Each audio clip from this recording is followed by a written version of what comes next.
Hey, Shetty, thank you very much for joining us on the Dent Podcast. It's so good to see you, man. I'm so happy to be back with you. And I hope we get to share a bit about our story together during this podcast too. Yeah, and look, this is going to be a bit different because most people know you as a social media personality. People know about your story as a monk. They know about sharing ancient wisdom for the modern world. And many of those short videos that you put out online talking about life's situations, relationships, career decisions, all of that sort of stuff is what you're well known for. Behind the scenes, you and I have had an ongoing conversation about entrepreneurship. And really in this podcast, I want to explore Jay Shetty, the entrepreneur, the person who's been through an entrepreneurial journey, who's built a global media business, who's got a team, who's got business partners, who has all of that stuff that entrepreneurs have, and just kind of go through a bit of a journey. And the thing that I think most people might not know about you is that kind of a lot of your story starts out in business school. You were actually, the monk story was actually a story of going and seeing a monk after Cass Business School. So business must have been a bit of a passion from the beginning. Yeah, I often joke that I grew up in a family where you could be a doctor, a lawyer, or a failure. So I chose the third option. And all of my cousins and everyone I knew were becoming doctors or pharmacists or dentists or something in the medical field.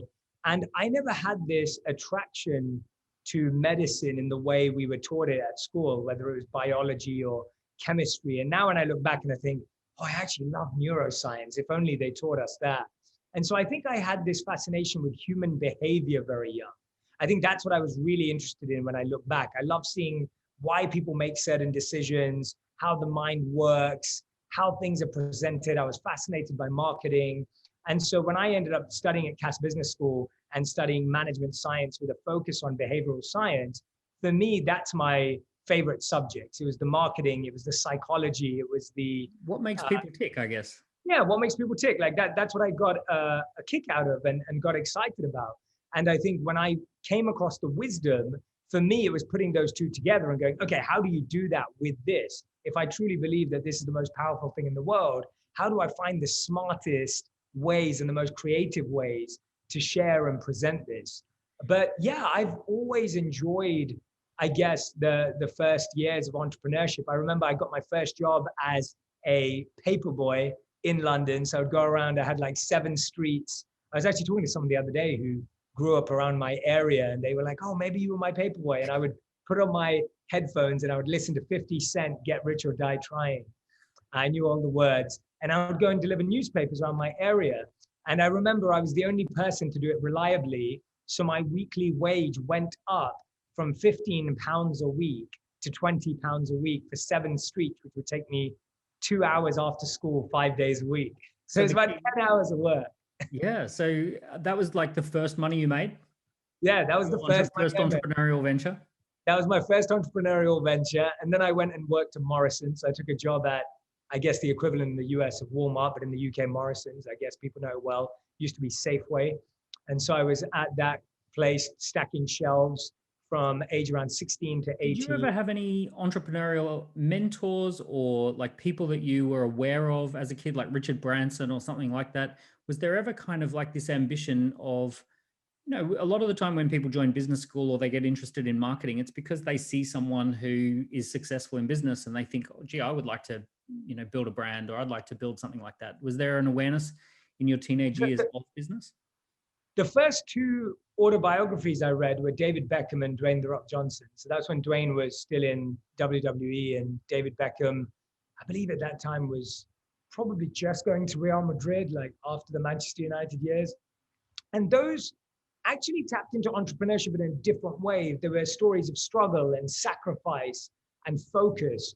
So for me, those were integral to me because those were ideas that I was like, wow, David Beckham didn't drink alcohol before games and he avoided parties and he was in the park practicing free kicks and trying to get a ball through a tire until really late at night. And I was like, wow, that's dedication. And actually, you said it, Richard Branson was a huge inspiration to me growing up in England.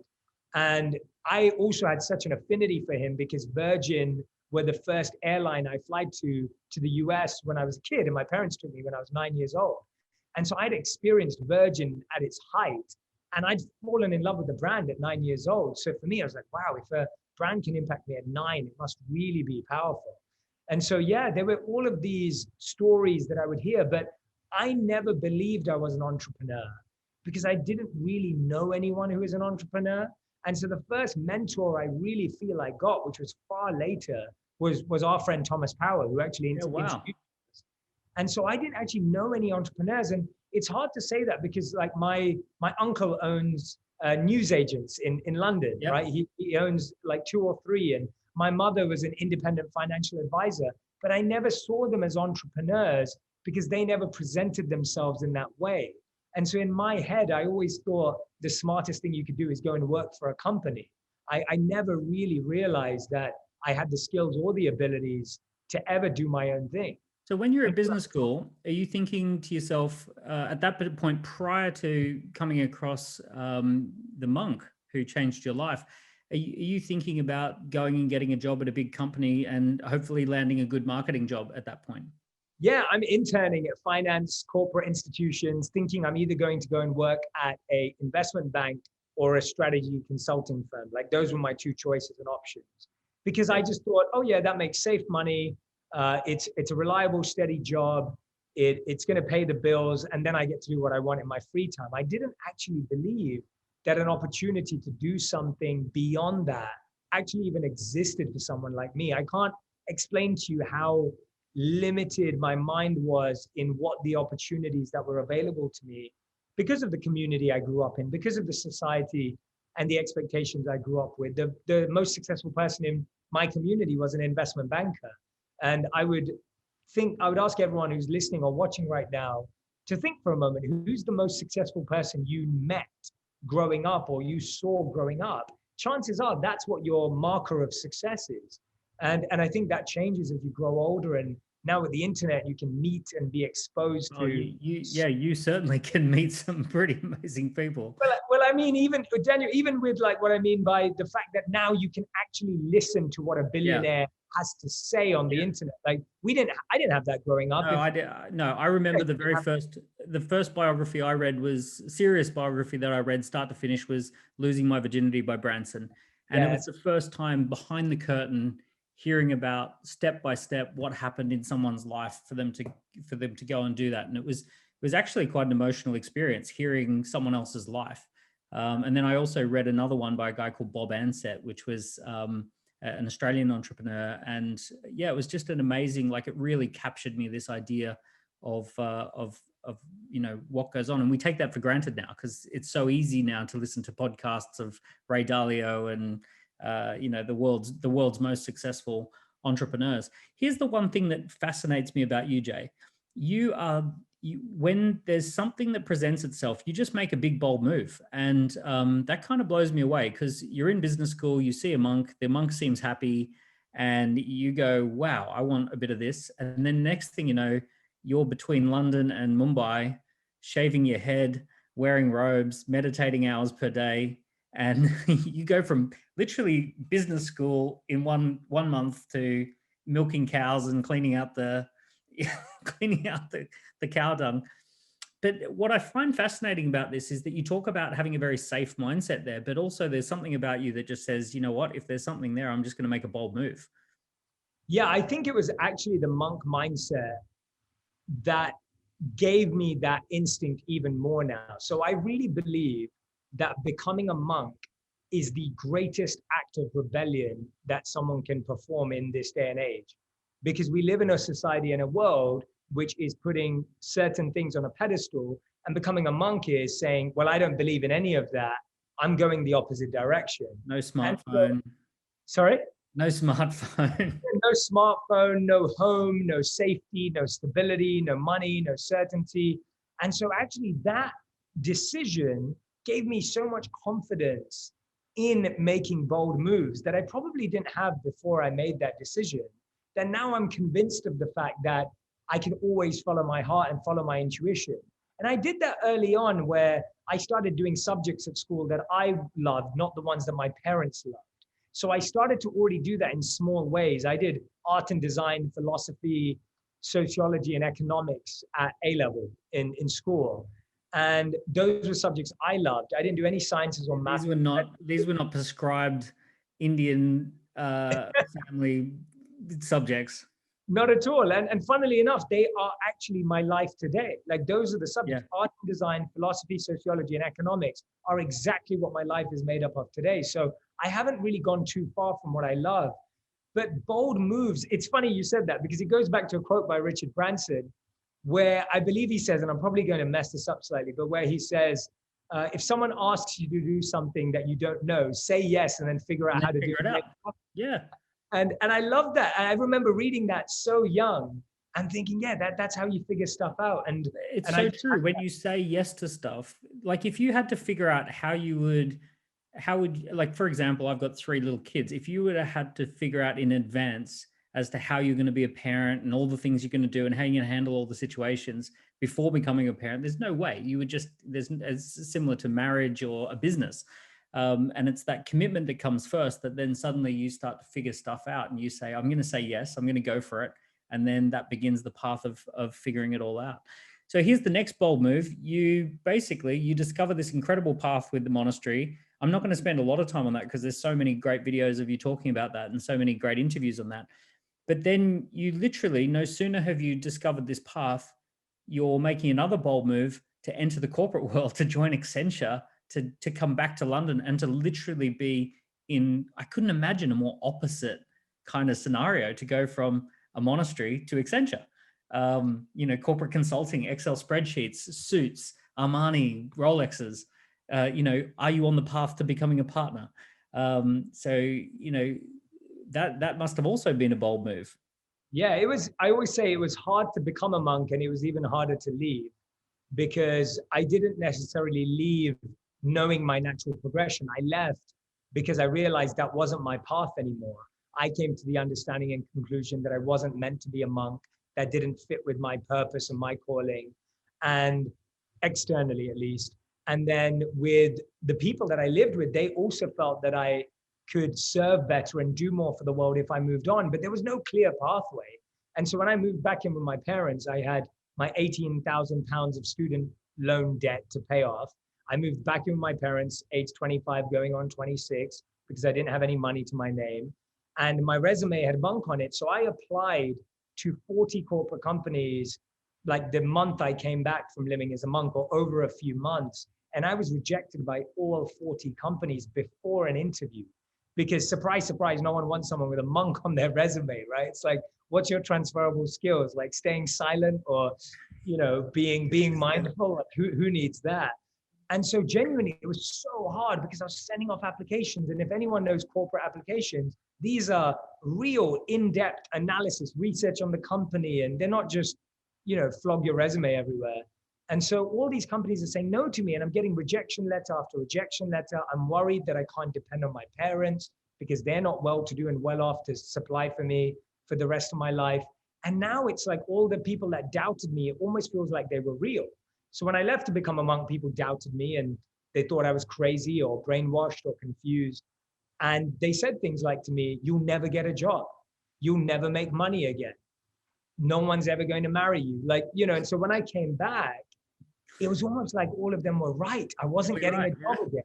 So I wasn't making any money again. Like it was all true. And so my level of self-confidence and self-esteem in 2013, when I came back, was not high at all. And then finally, Accenture gave me a job. So they were like literally that 41st company that I got through to the interview, thankfully impressed whoever was there at the interview, and I got that job. And I was starting a job at age 26 that was a job for 21-year-olds. So I joined their graduate program.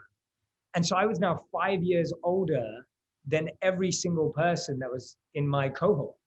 And to make matters worse, you hate Excel spreadsheets. I'm reading the book, and you talk about, you've joined Accenture, and like on the job you discover there's a lot of Excel spreadsheets, and it's like, this is not going to be a way that I can add value in the world. But this actually was a cause for a breakthrough, because no sooner did you discover that you don't like Excel spreadsheets, this actually became the catalyst for you pretty much like rising massively. Explain what happened. Yeah, so I realized in the first couple of weeks that I wasn't going to win if I played the game that the company had set up, in the sense of, if you're good at Excel spreadsheets, if you're good at this, if you're good at that. And I was just like looking at all of it and going, not good at that, not good at that, not good at that. And just thinking, first of all, I just felt really grateful that they gave me a job. So there was a big piece of gratitude there that I had a career. But then there was another side of me that was like, I'm so torn from my purpose and what I believe I truly have to offer and value. And what started to happen at the company is I got into a role, I started doing the day job, I was ticking the boxes, I was trying my best. But then at the same time, Accenture was really interesting as a company. They had so many extracurriculars and other things happening within the company that you could see the company was heading in that direction. One of them happened to be social media. And we all had to fill out this questionnaire. Everyone, there was about 1,000 analysts, so 1,000 people that are in my peer group at the company in the UK. And we all have to fill out this questionnaire. And when we fill out this questionnaire and do a few of these activities and games, 20 of us were selected to be trained in social media. And so I luckily got picked to be one of those 20 people. And I didn't really know why. I didn't really pay much attention to that thing we'd done, and I didn't really realize where it was going. And so I end up in this room with Thomas Power and Bob Barker, and they've been invited to train these 20 people in social media. Now, I'd met Thomas 6 months before that at the Accenture induction, where he spoke on stage. And I was like, this guy's amazing. And so I went to introduce myself to him after the event and said, hey, I'm Jay. And he introduced himself. He was very kind and pleasant, but there was nothing there that I could even offer or ask for or anything. But I went and made myself known. And then when we met 6 months later, Thomas set us all this challenge of who can understand social media better and gain the best engagement score. And that person was going to be selected to work with our executives on helping build Accenture and social media at Accenture. And so I love a challenge. I'm highly competitive, super ambitious. And more importantly than all of those things I just said, I didn't know much about social media, but I believed that it was a powerful tool. So I didn't have a vision of, oh, one day I'm going to make videos. And one day, I did none of that. All I knew was social media seemed important in 2013. Yep. It seemed valuable. And I thought it was an important skill to have. And it was at the heart of what I was good at, which was people. I was good at people. I was good at connecting. I was good at meeting. I was good at having good relationships. I wasn't good at Excel. So I was almost... And Thomas would have presented it in that way as well. I mean, just as a side, at the exact same age, when I was about 26, Thomas massively took me under his wing and in many ways transformed my whole reality. When I first arrived in London, I knew nobody. I ended up friends with Thomas and Penny. And one of the things Thomas did was emailed over 100,000 people to my launch event. And we ended up having 800 bookings to our launch event in the first day.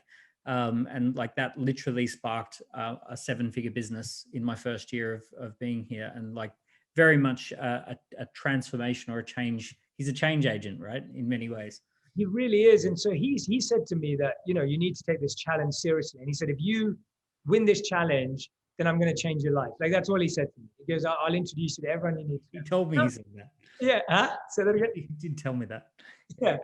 And so I go, okay, I better figure out this challenge. So I start spending all my weekends studying social media, interacting on Twitter, figuring out stuff, reading books, learning about this, playing around and engaging on social media.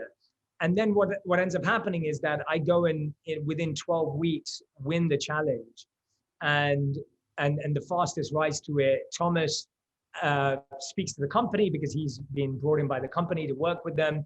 And then I become basically the right-hand man to the head of digital when it comes to social media. So I'm now in all of the meetings with my managing directors and executives that have to do with social media and speaking about engagement, speaking about building a brand on social media, speaking about LinkedIn. And so I went on to become the #1 social media person at Accenture globally out of 500,000 people. Which is extraordinary because like most people know about the videos, but prior to that, you were literally speaking at Twickenham Stadium in front of thousands of Accenture employees and like literally speaking straight after the CEO. And yeah, I got really... You were like 27 or? I was 27 and I just had deeply focused on an area that I understood and built a skill set in. And I was then building the brands of all the executives. So I would look at their LinkedIn profiles, their Twitter profiles, their blogs, their slides for a presentation. So I was almost providing this as a service inside the company and with some of our clients. And yeah, the Twickenham Rugby Stadium. Take me to the moment where the CEO of the company is speaking, and then you're up next in Twickenham Stadium. Yeah, so I've been asked to speak about social media and mindfulness, because by this time I'd been bringing that into the company too. And I was using my platform in social media to talk more about mindfulness, because that's where my heart is. My head is social media, my heart is mindfulness. That's kind of the way to think about it. And so I was asked to speak in front of my peer group. So first of all, no one in this audience thinks of me or knows even my name. Most people in the audience don't know my name. I probably know about 50 people in the room. I'm going on stage in front of 1,000 people at Twickenham Rugby Stadium at our offsite in 2014. And I've been asked to talk about social media and mindfulness. The two speakers before and after me are the CEO, the UK and Ireland CEO of the company, and then Will Greenwood, who's a Rugby World Cup winner. So I'm just like, okay, this is the scariest thing. And the whole time I'm sitting there in the audience going, oh, maybe I should change this story. Oh, maybe I should do this differently. Literally, I'm nervous. I'm sitting there and just. Of course you're nervous. And you must have had a serious moment of imposter syndrome or whatever you want to call it. But yeah, I was just like, gosh, like no one's going to respect me. No one knows who I am. I'm going after the CEO, all of that, imposters, 100%. And then I'm about to step on, and I remember my breathing exercises that I developed over my time as a monk. So I practiced those to calm my nerves. And then I remind myself and say, no, just be yourself and see where that goes. Like, and here, the important thing about this, Daniel, to go back to, and a lot of people don't know, is so I was forced by my parents to go to public speaking class from age 11 to age 18. So I've passed every single exam that exists by the London Academy of Music, Drama and Arts, LAMDA, in England, and have a gold standard in public speaking for 7 years. Wow. And that was when I was extremely, extremely shy at 11. So my parents forced me to go to this extracurricular activity. And for every year, for 3 hours a day, 3 days a week, so 9 hours a week, we had exams, training, and presentation skills. That's because you were shy.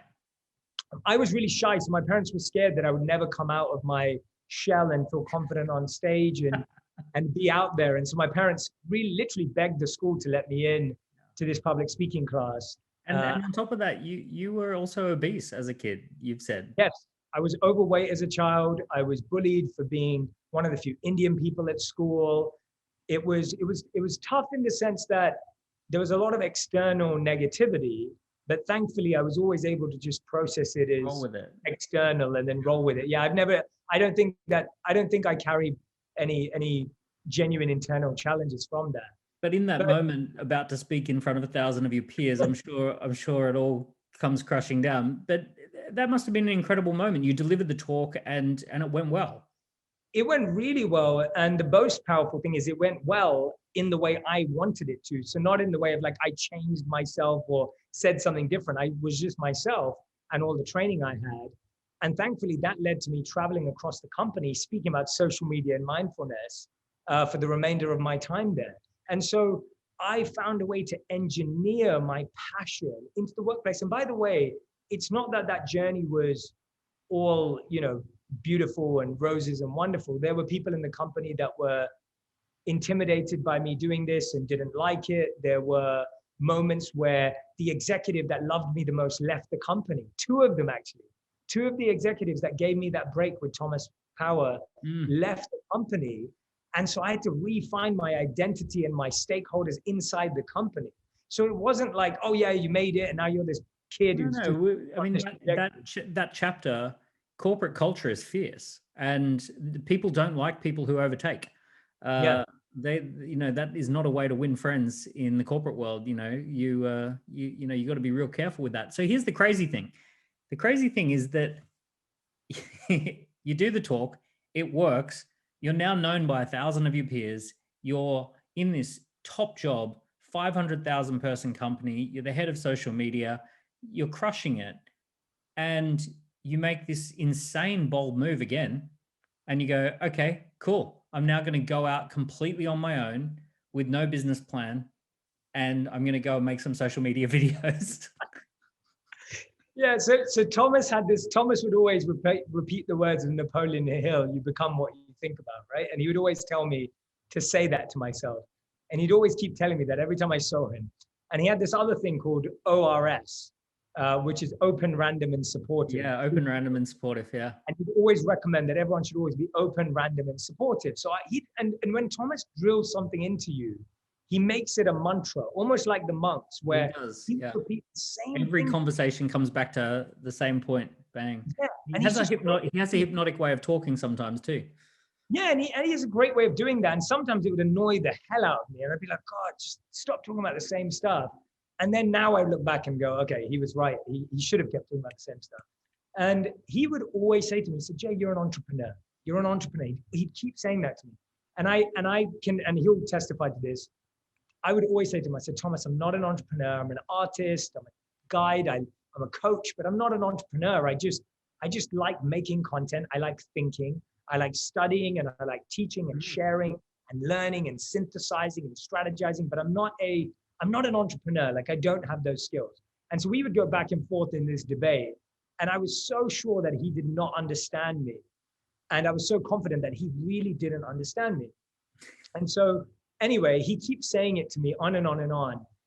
And I get to a place in the company where I'm thinking to myself, okay, I either, keep doing this or I'd leave. And I remember there was this really interesting reflection point where I started to look at what would it look like. And you said earlier, becoming partner. And I visualized that. And I looked at what does it mean to be partner in a company like this? Not just Accenture, but in any company that we know. Yeah, in any major company.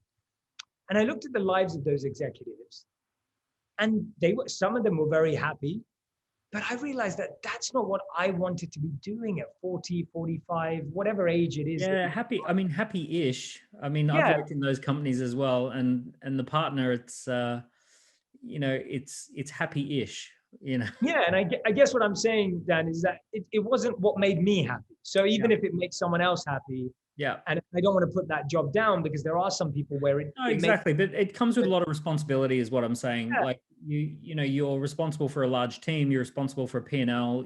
You've got to be profitable. You've got to have the budget met. You've got to bring in certain targets. And, a lot of that weighs on the partner's shoulders. And, and there's a lot of politics and games to get there. So you end up a little bit battered and bruised, I suppose, is what I've seen. But you saw that and you thought, maybe that's not for you. No, and that's when I realized that what Thomas had been encouraging all along, potentially not the entrepreneur part, but potentially the part of going out on your own and giving it a go, I wasn't going to get a better time. And actually, before I did that, I again started applying to media companies, because I was sitting down with a friend one night, and he said to me, Jay, why aren't you in media? And I said, I have no background in media. I never studied journalism or communication or video or film. I know that media is powerful and I'd love to share a message, but I just don't know how to get that break. So I started researching people in media that had successful careers. And I saw they all did journalism or communications at university. And so I started looking into what those programs looked like. I even applied to a couple and didn't get in because of my background. And then I started applying to companies for a trainee video journalist position, because I thought if I can start out at the bottom, I'll work really hard and make myself up. It was potentially about half or less than half of the salary I made at Accenture, but I was like, I'll get my break, I'll make a name for myself and I'll figure it out. And then they all rejected me because I didn't have the background. And then Jon Snow from the UK spoke at a conference at Accenture.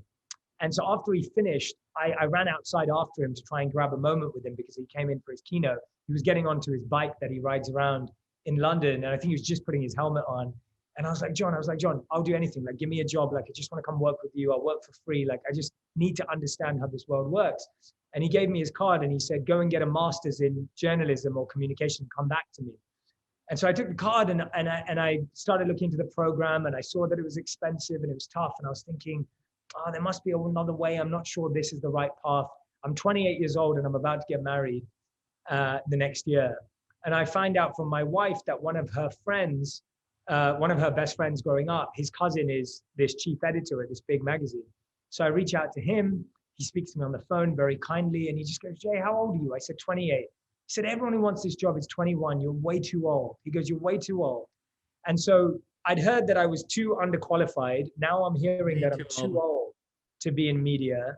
And I'm thinking, well, what do I do now? I connect and network with another editor-in-chief at a big magazine in the UK, online magazine. And he just says to me, he goes, Jay, there's no jobs in media. Like, there's no money in the media. You make more money now. And I go, well, I don't care. I want to do this. I want to share a message. I want to bring things to light. And he just goes, just stay there and start a blog maybe. So I end up at this is all before I've made a video, by the way. Yeah. So I end up at this TV training, ethnic minority TV training day, run by the BBC at Pinewood Studios. And I go to this, it's early morning, like 7 a.m. I walk into the room, which is full of about 4 to 5 brown and black people. So, I'm in a room of ethnic minorities, and they're going to train us in TV presenting for the day. And I'm basically going there to test whether I even have the skills, because I can't go and do a degree if I don't believe I have the skills, and I don't want to waste my time. The day ends. They say, Jay, you've got really good skills. You're a great presenter, great timing. And I'm like, great, give me a job in media. And they say, well, there's no jobs in media. And so I'm like, what? You called us here to tell us there's no jobs in media. And they said to me, well, you should start a YouTube channel. And this was the first time that someone had really said that to me. And I remember the first thought I had, and I think I even said it. I was like, that only works for Justin Bieber. I was like, that works for like 1 in a million people.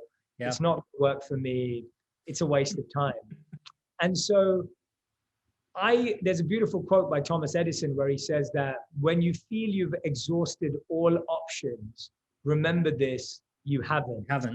Yeah. And that's how I felt at that point in my life. I felt like I'd exhausted every option. I'd networked, I'd applied, and then I realized the only option I hadn't done was actually demonstrate if I had the skills.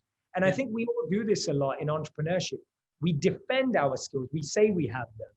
We think we have them, but we don't actually ever show them to anyone. So we're asking someone to invest in an idea in our heads. Yeah, exactly. That's exactly it. I was asking, and I was happy I got rejected, because I was asking people to invest exactly what you just said, to invest in my potential, not my actual expertise or skill set. And so I got into a position where 2015 December, me and my friend who's a videographer, his name's Raj from Filmwork Studios in the UK, and he's messaging me, and he'd always been supporting me when I was speaking at university and speaking at companies. And he was just like, Jay, you're a great presenter. You should be doing more out there. And I'm like, yeah, but nothing's working out. I'm trying my best. He goes, why don't we just go out and make some videos? And I was like, what do you mean? He goes, yeah, why don't we just go out and see what comes out?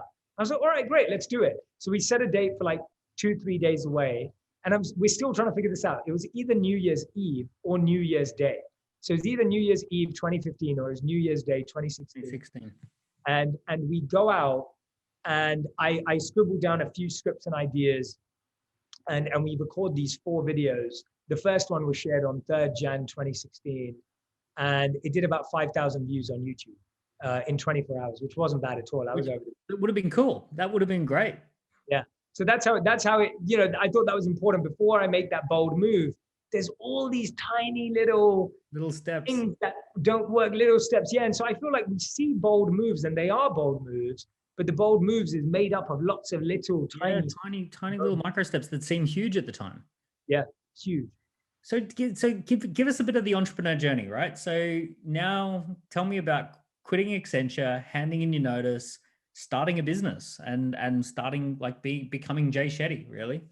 So I meet you probably 3 months into this, literally 3 months into 2016. That's probably when we first met. I remember Thomas Power saying, you got to meet this guy, Jay.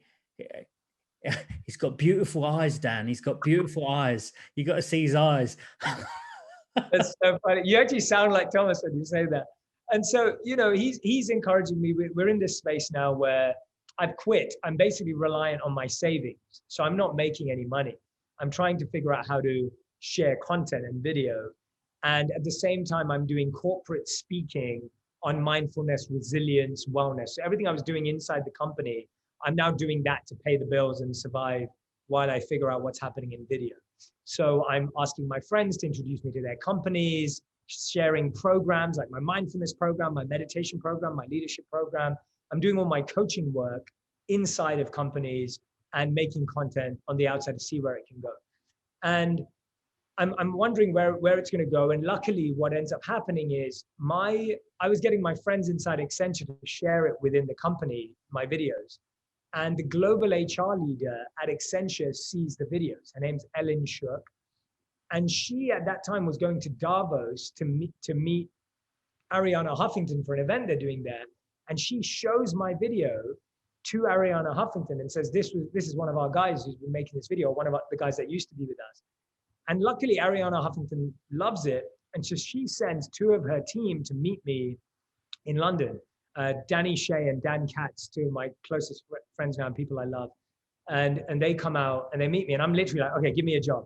Like, give me a job. I'm ready to go. Like, let's do this. Again, I'm asking for a job. I'm not an entrepreneur. I'm not even thinking like one yet. And they're saying you got to come to New York, right? Well, they're saying, let's test your videos out first. They're not even saying that. And they're like, we're not going to pay you anything. We're going to test your videos. We're going to put them out. Let's see what happens. And so 30 days, I emailed Danny Shea for 30 days in a row, every single day, going, Danny, you promised me, when's my video going out? Let's get it done.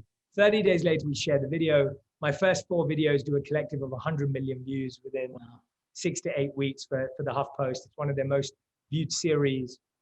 Changes my life overnight, at least in 2016. Well, because people don't, just pausing on that, we always hear the word like 100 million. You hear that we live in a society where million, 100 million, billion, all that sort of stuff. to give people like perspective, if you got 20,000 views every single week for a year, you would get 1 million. So like 100 million views is essentially almost a lifetime's worth of exposure condensed into a very short space of time. So life does actually speed up. You know, suddenly the types of opportunities that might have come to you once every year, once every 2 years, suddenly start coming in every day. Yeah. And here's the biggest... Is that what you experienced? Yeah, definitely. It was like in 2 months, so many experiences. And there's another famous saying, I don't know who it's by, but it's something along the lines of there are days when nothing happened, and there are days where decades happen, or something like that.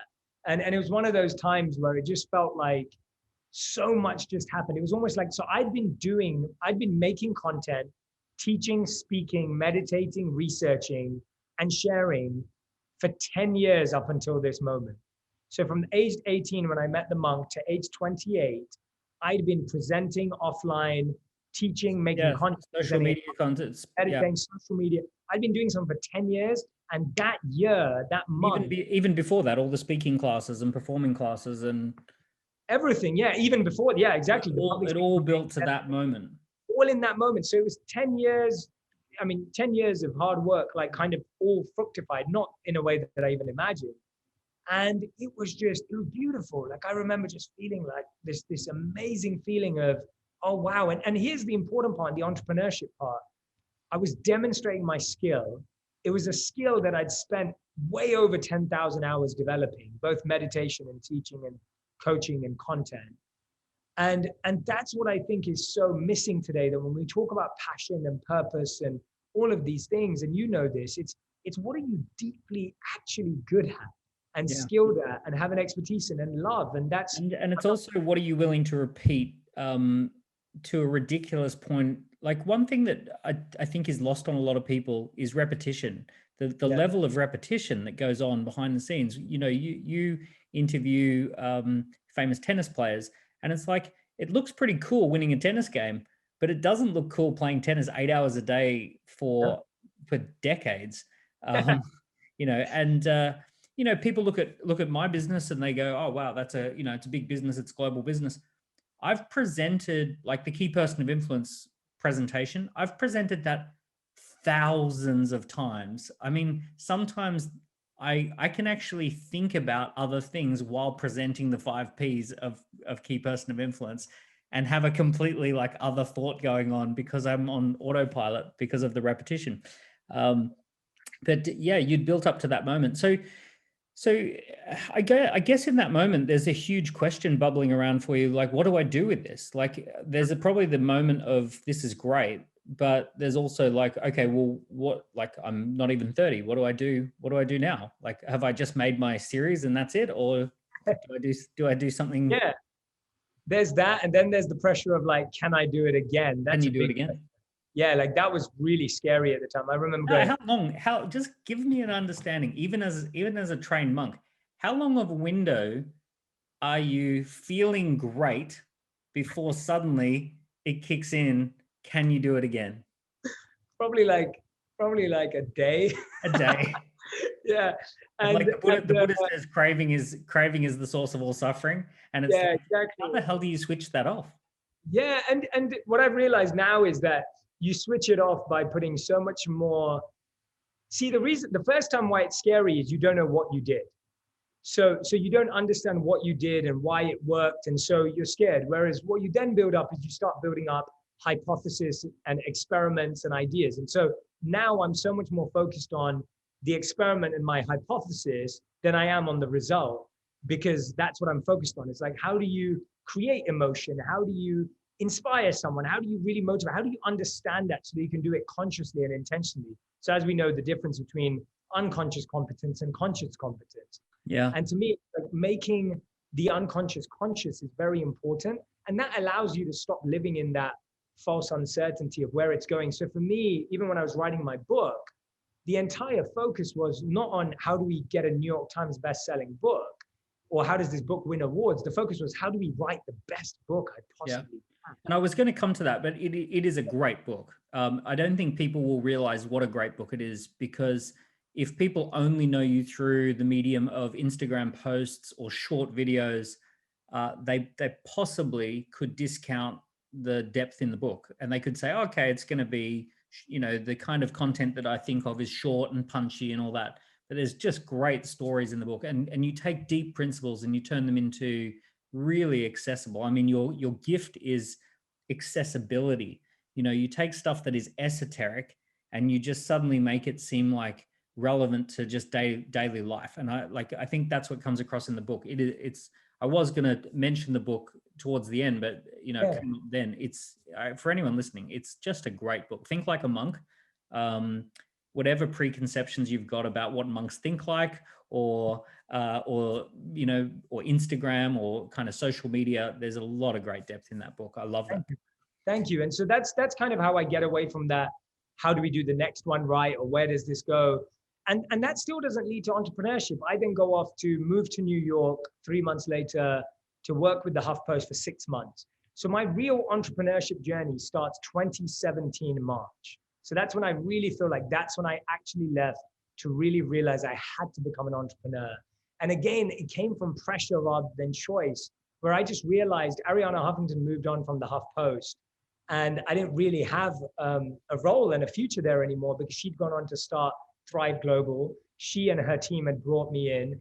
Her and her team left, and I'm still obviously have great relationships with all of them. But they'd moved on. And so I realized there was not really a career for me anymore. So I had to figure it out. And 2017 March, I had 100 million views, but I was 4 months away from being broke. And I had enough money to pay rent and groceries in New York City, which, as you know, is very expensive. I didn't know any friends or family in the city because I'd only been there for 6 months. I got married just 12 months before that and moved country for my job. And I had 30 days before my visa ran out. Otherwise, I was going to get kicked out of the country because my visa was connected to my job. You have a very understanding wife. Let that just be said at this point. My wife is amazing. Like I like the opening dedication that she's more monk than you could ever hope to be. She is. I have degraded her spiritual life by my ability to try. So she must have been very monk when you're saying, yeah, let's here's how it all stacks up, but we're going to go to New York and see how this works. Tell me about starting a business. I mean, this has been really fascinating, and this build-up phase is really important for people to hear. Tell me about like hiring people, putting together a team around you, getting some people to support you and help you and start a business.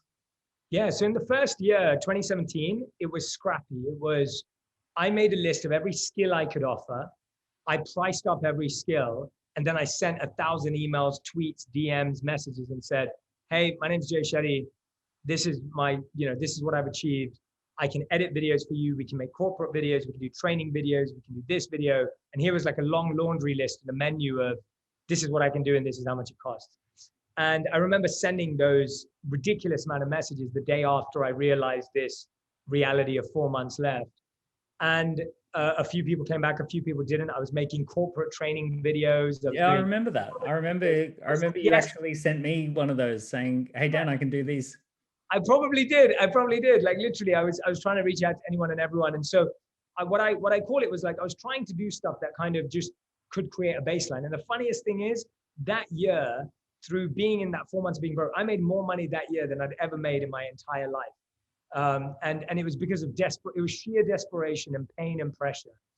And but you hustled. You did contact people. One of the things that is a misconception that a lot of people have is that you set up a business, you tell people what it is that you do, and then people say, "Oh, great, can I have some of that?" And also the other misconception. Here's the other big misconception. They think to themselves, "Do you know what? If I just had 100 million views, I would never have to talk to people about business. I would never have to pitch for anything. I would never have to put myself out there."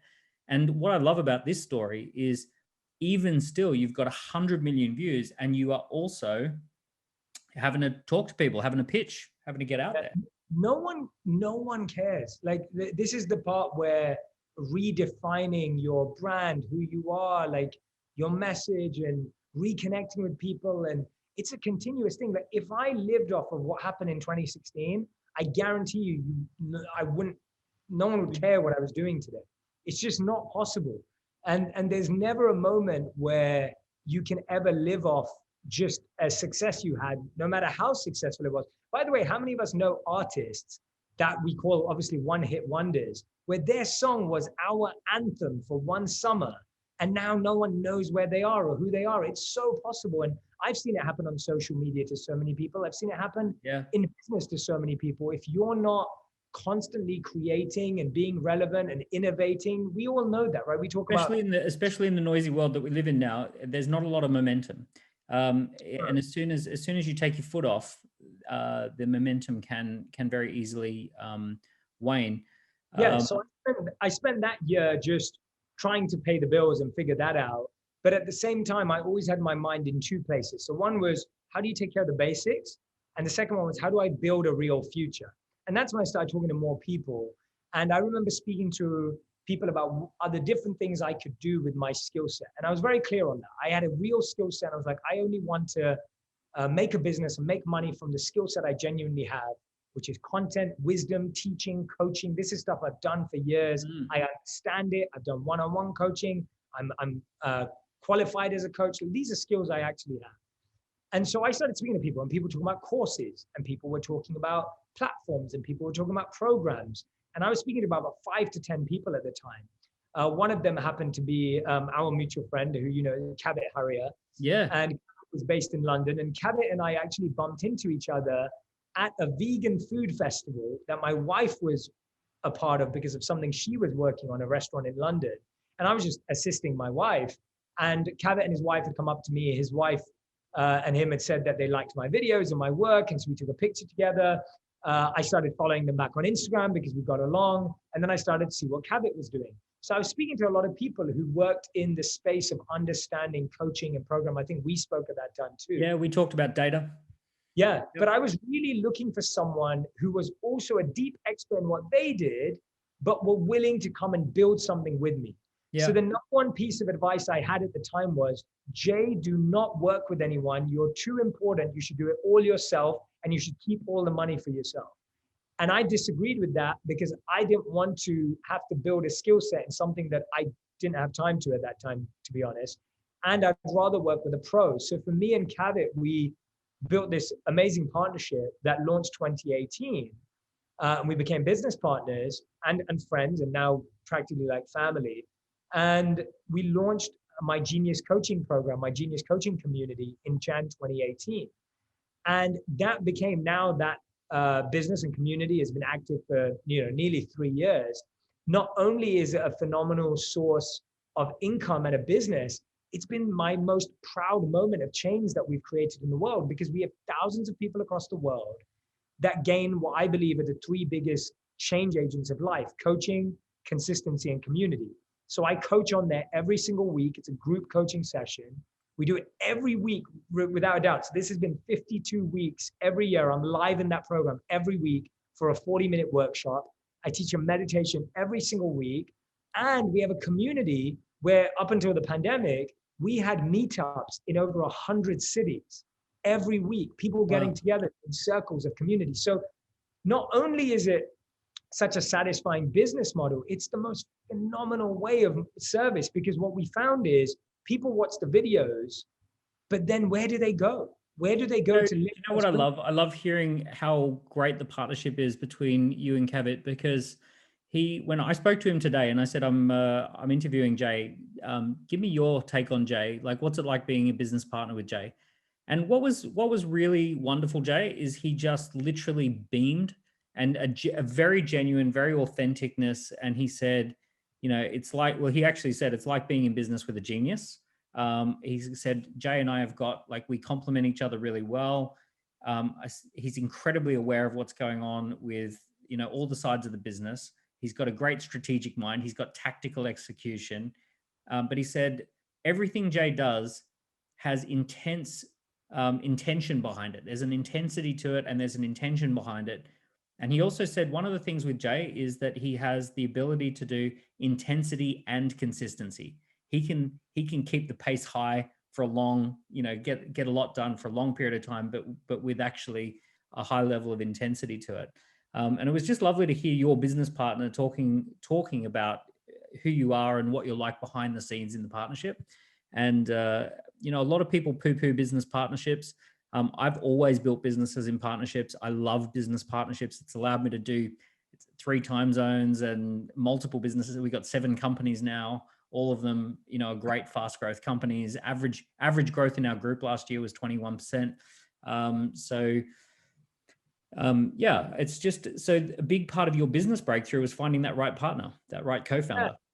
Yeah, thank you for sharing that with me, by the way. I don't get to hear that from Kavit directly. So he said, don't. I'm sure people said about him too. He doesn't get to hear from me. But no, I mean that. For me, I love what you just said too, and hearing your perspective, reassures mine, that I believe that partnership helps you grow faster and helps you do more.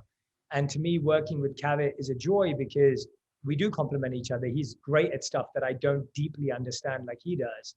But at the same time, there's a lot of trust. So I don't have to micromanage and I don't have to oversee everything. And he doesn't have to do the same back. And I think that trust is so rare. And we also have so many similar values in our spiritual paths, which is rare to find on a completely another level. So that was really powerful as a partner. And by the way, I was speaking to 5 to 10 people. So it wasn't like he was the only one and he was the right one straight away. And it was love at first sight. And I knew it. I actually had him emerged. I had him speak to 2 to 3 other people to see whether he was the right person.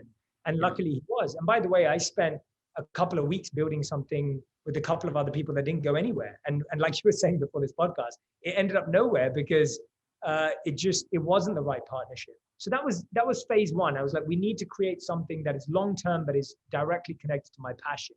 So that was step 1. That was building nicely. The videos started to monetize much later. So my videos actually started to monetize in 2018. So I've been making videos for 2 years before the actual videos themselves ever made any money. And Facebook launched its monetization platform in about March 2018, which is probably when I got onboarded onto it. And that's when it really started paying for itself. And the content was costing so much money to make. And that's what I think people also don't understand is when you want to make epic content. You were putting everything back into the business, right? Everything. Every penny was being put back into making content, making videos, even giving to charity at the time. Like all the money was being put back into the business and hiring, or into making content and hiring for that.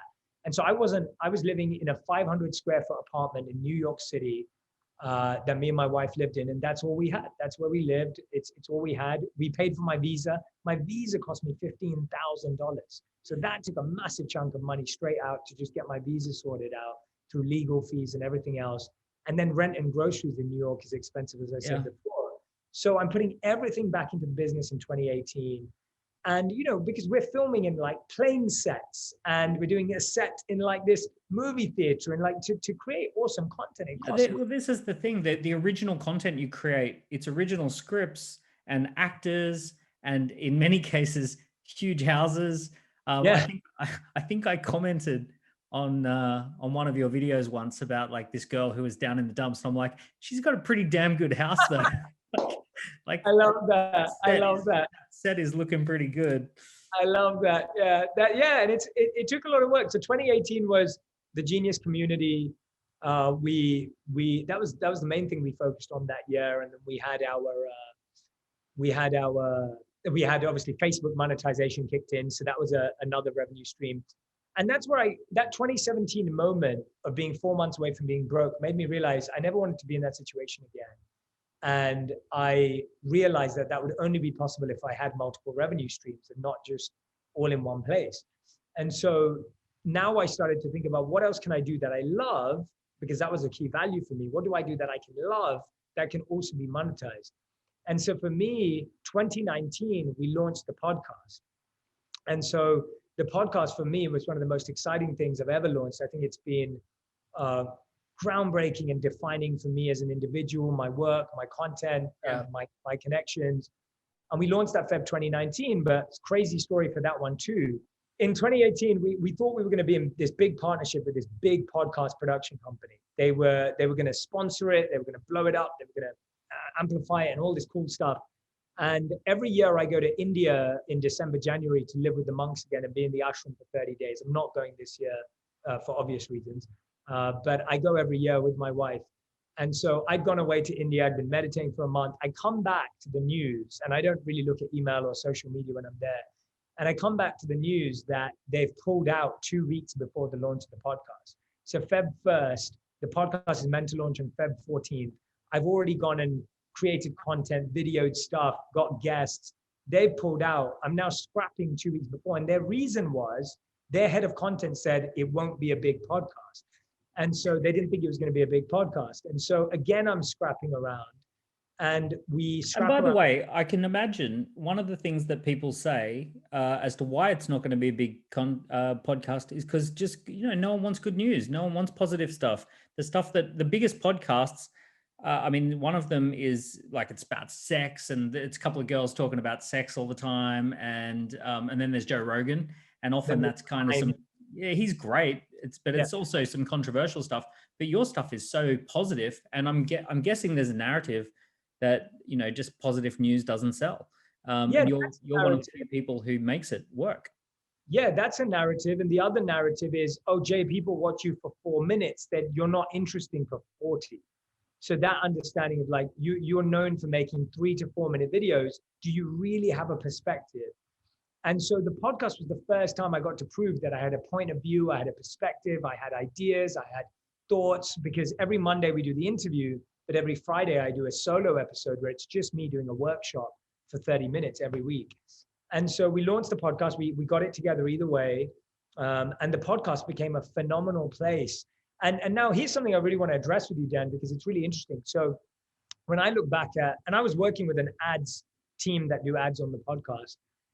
And when I look at reviews sometimes, the number one negative review we get is there's too many ads. And when I look at that review, it's really interesting for me because there's a few things I think about. So the first thing is the podcast is absolutely free and it's available to anyone to listen anywhere. We don't have a paywall. The second thing is me and my team sit down and select the ads we want to work with really carefully. So we leave more money on the table by rejecting brands or not working with brands that we don't feel confident in introducing. And we spend a lot of time doing it. And I send an email to my team every week going, I never want to see this review again, figure it out.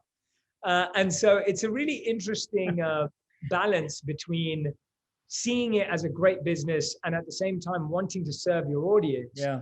So wanting to hope that most of your audience realizes that that's what pays for the equipment and the team and the travel. Yeah. And it's funny though that people are, especially when you have a large audience, you will get the polar extremes, won't you? One of our clients, he worked for the Met Police protecting high-profile politicians on social media.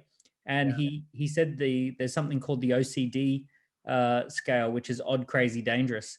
And it's, he said, for every 10,000 followers, you'll get one person who's odd. For every 100,000 followers, you'll get one person who's crazy. And for every million followers, you'll get one person who's dangerous.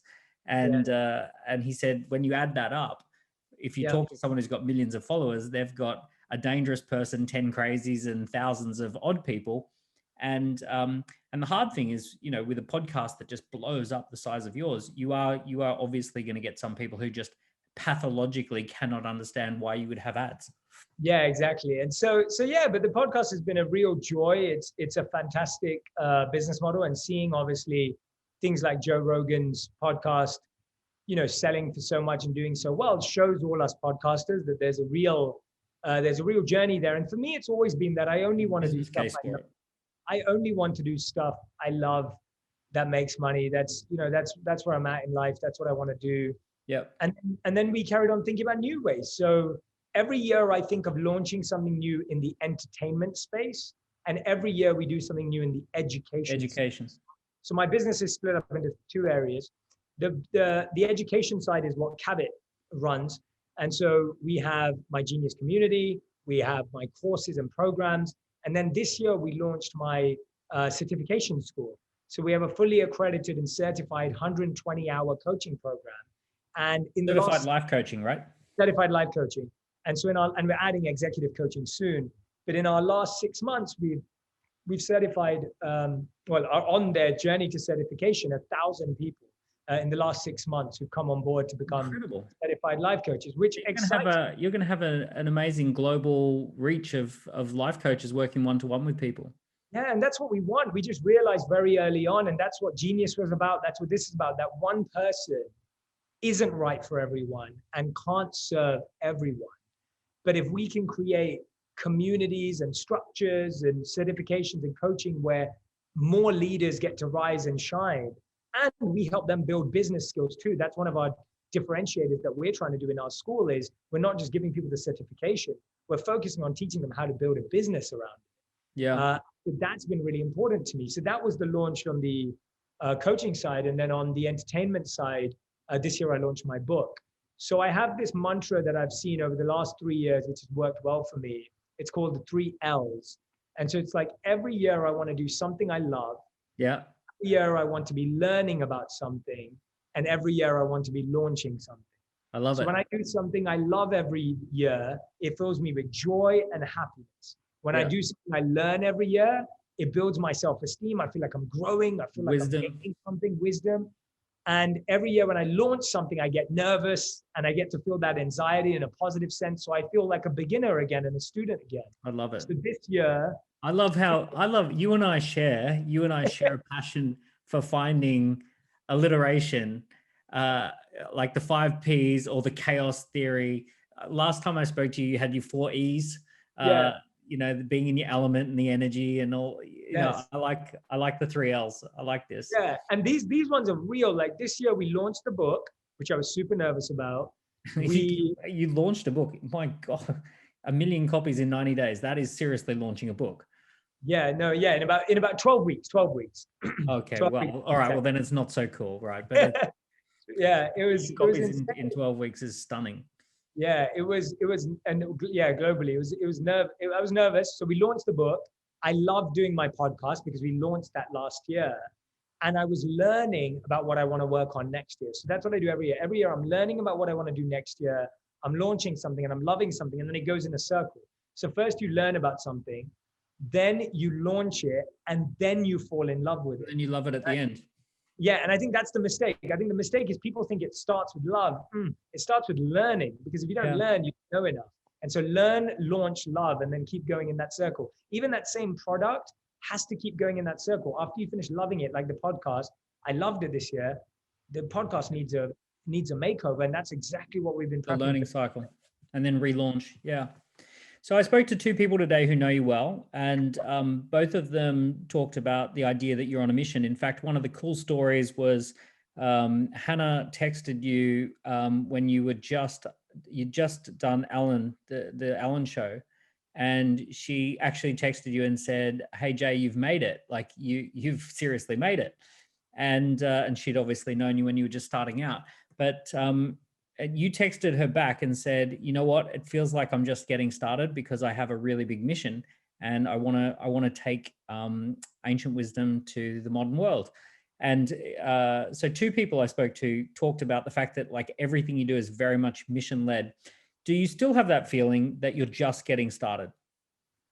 I genuinely do, because I feel like I'm always at the beginning of the next stage of the journey. And that's what it is. It's like, it's not that I feel like we haven't done anything, but for me, Daniel, like until the whole world has all the tools they need and all the access they need to go and live a life true to their purpose and their potential, we haven't won yet.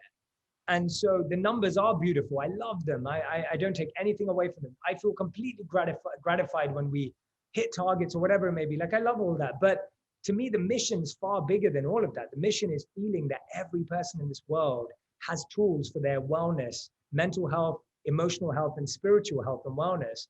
And if people don't have the access or the tools or the community and the coach and the tribe around them, then we haven't done our work yet. And I still feel that's what drives me every single day. And that's the only thing that can keep you going, because, I always talk about, like, there's a difference between a lifestyle entrepreneur and a purpose entrepreneur. And I don't have anything against either of them. But a lifestyle entrepreneur is saying, hey, make some passive income so you can sit on the beach and pay. And that's great. I have nothing against that. That's just not who I am. I'm the guy that started with purpose. It's still led by purpose. We'd always call it, because of the Bhagavad Gita is based on a battlefield, we'd always call it dying on the battlefield. It's like you die trying to give this, right? So not get rich or die trying, but serve people and die trying. Service of others. Yeah, and that's kind of where I go. And building a good business, and this is what I really want everyone to understand, I think we share this, is I want people to realize that you can be spiritual and strategic. You can be ambitious and affectionate. You can be compassionate and courageous. You can be and an entrepreneur. Yeah, you can be a monk and an entrepreneur. And that's actually where, the first time I thought of the title, Think Like a Monk, it was actually meant to be a trilogy. I don't think I'm going to write this trilogy anymore. Maybe, let's see. It was called Think Like a Monk. Wait, let me get this right.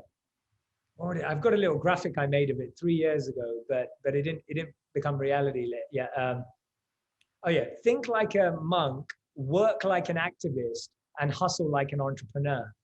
And those were like 3 books that I'd planned out in my head. I don't know if I'll ever write the next 2, but Think Like a Monk, work like an activist, and hustle like an entrepreneur. I love that. That's really, maybe I should post it.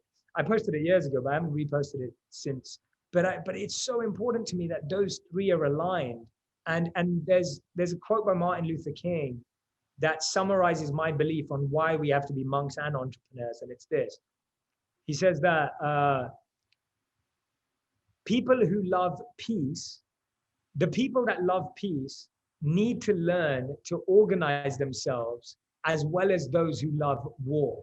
And that is the heart of why we won't see change in the world, is if all of us who love peace stay disorganized, don't get focused, don't get strategic, and we just go, we hope that the world's going to be positive one day. And don't come up with scalable solutions. My love of entrepreneurship is the scalable solution. My personal mission is to develop entrepreneurs who stand out, scale up, and make a dent in the universe.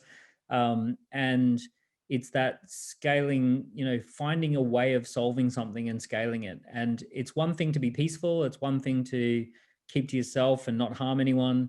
But there's something about coming up with a scalable solution that's magical. And that's something that I love. You've come up with a scalable solution to introducing ancient wisdom, esoteric wisdom to a modern world that has a short attention span.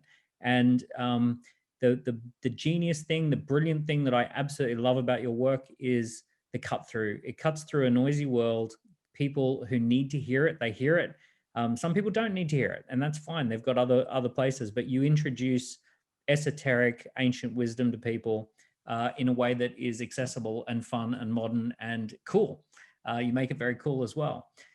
Jay, it's been just awesome hearing about your entrepreneurial journey, and I so appreciate the fact that you've just opened up about what most people wouldn't have known. Many people, we see you in the spotlight, but we often don't see behind the scenes and all of the things. There's a cartoon that's done the rounds of this guy juggling on stage, and behind the stage there's all the broken plates, and And, to me, you've been really generous in just sharing behind the scenes some of those broken plates and some of those little mini steps that felt like big steps at the time in your entrepreneurial journey. So thank you so much.